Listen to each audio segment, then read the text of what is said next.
नमस्कार दोस्तों।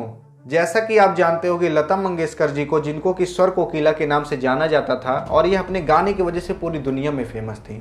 लता मंगेशकर जी 92 साल की हो गई थी और 92 साल में इनको कोरोना हो गया। कोरोना से संक्रमित होने के कारण इनको हॉस्पिटल में भर्ती करना पड़ा और फिर लास्ट में जाकर इनको आईसीयू में भर्ती करना पड़ा, लेकिन 6 फरवरी को इनका देहांत या स्वर्गवासी हो गई।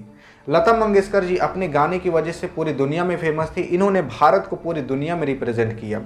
लता मंगेशकर जी इतने सारे गाने गा चुके हैं जिसकी कोई लिस्ट नहीं है, और तो और लता मंगेशकर जी को इतने सारे अवार्ड मिल चुके हैं जिसकी कोई लिस्ट नहीं है।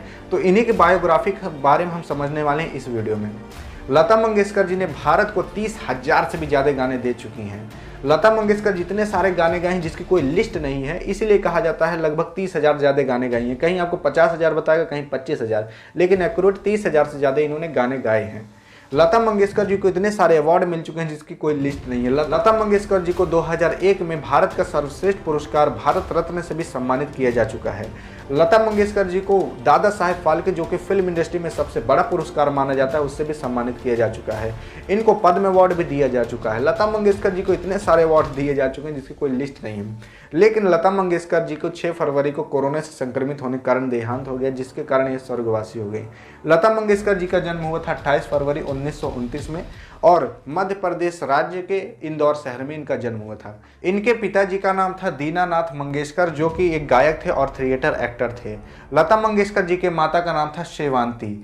लता मंगेशकर जी को जो पिता थे उन्होंने 2 शादियाँ की थी, एक तो शेवांती मंगेशकर, दूसरा नर्मदा मंगेशकर। नर्मदा मंगेशकर जो थी ये पहली वाइफ थी दीनानाथ मंगेशकर की, लेकिन इनका देहांत होने के कारण इनको दूसरी शादी करनी पड़ी दीनानाथ मंगेशकर को। और जो शेवांती थी वो छोटी बहन थी नर्मदा की, यानी कि दीनानाथ मंगेशकर ने नर्मदा की ही छोटी बहन से शादी की जिनका नाम था शेवांती, और शेवांती की बेटी थी लता मंगेशकर जी।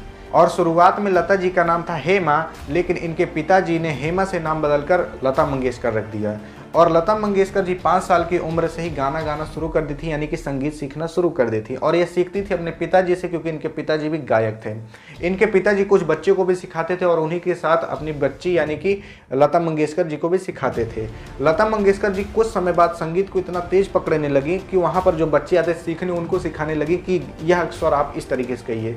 उसी टाइम जान गए थे दीनानाथ मंगेशकर कि हमारे घर में एक सरस्वती माँ के रूप में एक गायिका पैदा हुई है।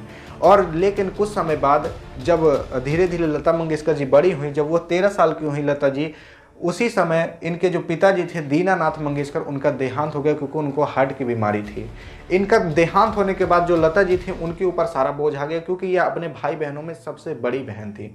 अब जो सबसे बड़ा रहता है उसी को पूरा घर संभालना रहता है। अब यह अपनी करियर पे ध्यान दें, यानी कि अपने संगीत पे ध्यान दें कि घर को संभाले, तो इनके ऊपर बहुत ज़्यादा प्रेशर आ गया। लेकिन जो लता जी के पिताजी के मास्टर थे उन्होंने मदद की लता जी की, यानी कि लता जी को संगीत सिखाने में मदद की, और तो और लता जी के परिवार को भी कंडीशन जो खराब हुई थी उसमें भी मदद की। और कुछ समय बाद ही लता जी 1945 में इन्होंने अपना घर छोड़कर चली गई, मुंबई शिफ्ट हो गई, क्योंकि यह धीरे धीरे अपने गाने को इम्प्रूव कर रही थी। सोच रही थी क्यों ना मैं अपना करियर इसी संगीत में ही बनाऊं। 1945 में लता जी मुंबई चली गई और वहाँ पर उनके एक और नए गुरु मिले और उनका नाम था उस्ताद अमन अली खान। तो अब लता जी 1945 में मुंबई शिफ्ट हो गई और वहाँ पर उस्ताद अमन अली खान से गाना सीखना शुरू किया, संगीत सीखना शुरू किया, और इन्हीं को ये अपना रियल गुरु मानती थी। धीरे धीरे लता जी ने एक गाना लाया मराठी फिल्म में। जब इन्होंने गाना रिकॉर्ड किया तो इनके गाने को लिया नहीं गया, फ्लॉप कर दिया गया इनके गाने को फिल्म में लाया ही नहीं गया। लेकिन लता जी निराश नहीं हुई, लता जी ने अपने स्किल पर और फोकस किया। लास्ट में जाकर 1948 में एक हिट सॉन्ग दिया जो कि इंडिया में नहीं पूरी दुनिया में फेमस हुआ यह गाना, और इस गाने का नाम था तूने दिल मेरा तोड़ा कहीं का ना छोड़ा। यह गाना आपने भी सुना होगा आई होप, और अभी भी ये गाना चलता है। यह गाना आया था 1948 में, जो कि पूरी दुनिया में फेमस हुआ था।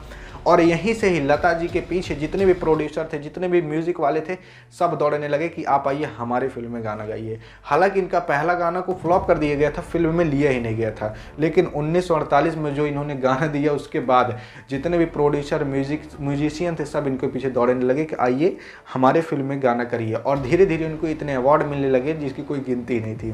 और जैसा आप जानते हो, जब कोई आदमी फेमस हो जाता है, जब आदमी कोई अपने लाइफ में सेट हो जाता है तो उसके दुश्मन भी बन जाते हैं। तो इनके भी दुश्मन बने और इनका दुश्मन निकला इनका जो खाने देने वाला था, यानी कि इनका जो कुक था, जो इनका खाना बनाता था, वही इनका दुश्मन निकला। 1962 में धीरे धीरे यह बीमार होने लगी, इनको हॉस्पिटल में भर्ती करना पड़ा।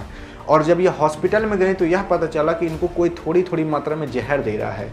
जब यह बीमार हो गई तो यह पता चला इनको थोड़ी थोड़ी मात्रा में कोई जहर दे रहा है, और यही पता चला कि उनका जो कुक था, यानी कि जो उनका नौकर था, जो खाना बनाता था, वही खाने में थोड़ी थोड़ी मात्रा में जहर मिलाता था। और इसी जहर के कारण लता मंगेशकर जी को 1962 में 3 महीने तक बेड पर रहना पड़ा था। और इसके दौरान लता मंगेशकर जी ने एक गाना भी नहीं किया था।